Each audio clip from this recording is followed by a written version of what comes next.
ಯಾವಾಗ ನಾನು ಫಸ್ಟ್ ಇದು ರಿಜೆಕ್ಟ್ ಆಯಿತು, ಕೂತ್ಕೊಂಡು ನಾನು almost 2 to 3 hours daily practice ಮಾಡೋಕ್ಕೆ ಶುರು ಮಾಡಿದೆ. ಬರೀ ವಾಯ್ಸ್ ಎಕ್ಸಸೈಸಸ್ಸು.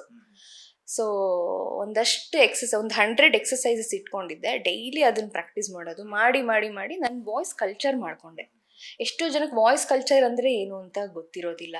ಸೊ ಅದು ನಿಮಗೆ ಒಂದಷ್ಟು ಅದಕ್ಕೆ ಅಂತಲೇ ಟ್ರೈನ್ ಮಾಡೋರು ಇರ್ತಾರೆ.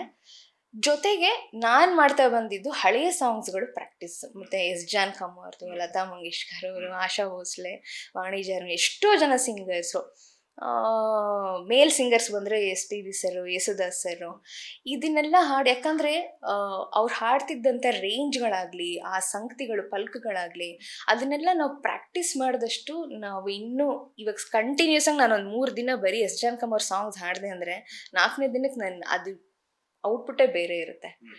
ಸೊ ನಾನು ಪ್ರಾಕ್ಟೀಸ್ ಮಾಡ್ತಾ ಬಂದಿದ್ದು ಆ ರೀತಿ. ಈವನ್ ಟಫ್ ಸಾಂಗ್ಸ್ಗಳೆಲ್ಲ ನಾನು ಮುಂಚೆ ಟೇಪ್ ರಿಕಾರ್ಡರ್ ಇರ್ತಿತ್ತಲ್ಲ, ಸ್ಲೋ ಫಾಸ್ಟ್ ಮಾಡೋದು, ಅದರಲ್ಲಿ ಸ್ಲೋ ಮಾಡಿಬಿಟ್ಟು ಅದು ಫುಲ್ ಡೀಟೇಲಾಗಿ ಅವ್ರು ಏನು ಹಾಡಿದ್ದಾರೆ ಅಂತ ಕೇಳ್ಕೊಂಡು ಅದನ್ನು ಫಾಲೋ ಮಾಡೋದಕ್ಕೆ ಟ್ರೈ ಮಾಡ್ತಿದ್ದೆ. ಸೊ ಈ ರೀತಿ ಒಬ್ರೊಬ್ರದ್ದು ಪ್ರಾಸೆಸ್ ಒಂದೊಂಥರ ಇರುತ್ತೆ.